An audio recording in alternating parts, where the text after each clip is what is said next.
Hello मित्रांनो, आपल्या ह्या नवीन ब्लॉगमध्ये तुमचं स्वागत आहे। तर मित्रांनो, आज आपण पुन्हा आहोत जंगलामध्ये आणि आजचं वातावरण बघू शकता, पूर्ण ढगाळ वातावरण आहे आणि आजचा ब्लॉग खूप इंटरेस्टिंग होणार आहे।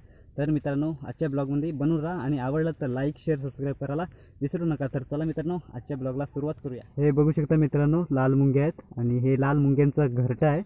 हा छोटासा घरटा आहे आणि ह्याच्याहून खूप मोठे मोठे घरटे असतात आणि बघू शकता मी बोलतोय तर एकदम सावधान झालेले आहेत। त्यांना आवाज येतोय तर एकदम आवाज घेत आहेत माझा। खूप डेंजर असतात, पटकन चावतात त्या। मित्रांनो, ती फळं बघू शकता पिवळसर। मित्रांनो, ही फळं जास्त पोपट वगैरे खातात, हे आपण नाही फळं खाऊ शकत। आपण त्या दिवशी जांभळी खाली आलेलो, त्या जांभळी खाली आलेलो आहे आणि बघू शकता खाली किती जांभळे पडले। ही बघू शकता खूप जांभळे पडलेले आहेत, सगळीकडे जांभळेच जांभळे झालेले आहेत।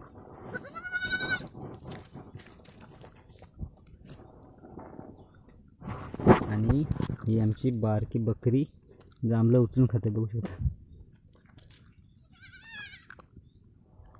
तर मित्रांनो, हा फळ बघू शकता, या फळाला आमच्या इकडे म्हणतात भोकर। तर हा फळ पण खातात, पण जास्त नाही खात, कारण काय आतमध्ये एकदम चिकट वगैरे असतो तो, म्हणून जास्त हा खात नाही। तर आमच्या इकडे याला भोकर असे म्हणतात। तर तुमच्या इकडे काय म्हणतात ते मला कमेंट करून नक्की सांगा। तर मित्रांनो, आता मी आहे आंब्याच्या झाडाखाली आणि बघू शकता आंब्याचं झाड वरती पूर्ण भरलेलं आहे, एकदम पिवला पिवला झालेला आहे आणि आपण पण थोडेसे गोळा केलेले आहेत, बघू शकता।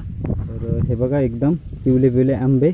तर आपल्याला आता खरा रानमेवा भेटलेला आहे जंगलातला। चला मित्रांनो, आता आपण टेस्ट करून बघूया कसा लागतोय।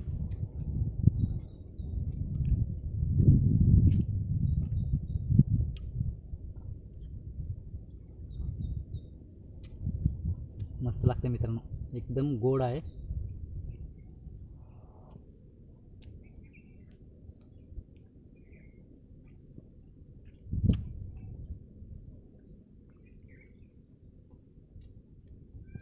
तर चला मित्रांनो, खाऊया आणि नंतर भेटूया। मित्रांनो, मी 2-3 आंबे असेच तिथे बसून बसून खाल्लेले आहेत आणि खूप खूप छान लागला आंबा, एकदम गोड होता। तर मित्रांनो, आता आपला हा ब्लॉग पण इथेच थांबवण्याची वेळ आलेली आहे। तर हा ब्लॉग कसा वाटला तुम्हाला कमेंट करून नक्की सांगा। तर आपण या ब्लॉगमध्ये 2-3 प्रकारचे फळं बघितले आणि लास्टला भेटला आपल्याला खरा जंगलातला रानमेवा। तर मला कमेंट करून नक्की सांगा कसा हा ब्लॉग वाटला आणि भेटूया आपण नेक्स्ट ब्लॉगमध्ये। तर चला मित्रांनो, आपला हा आजचा ब्लॉग आपण इथेच थांबूया। Bye bye.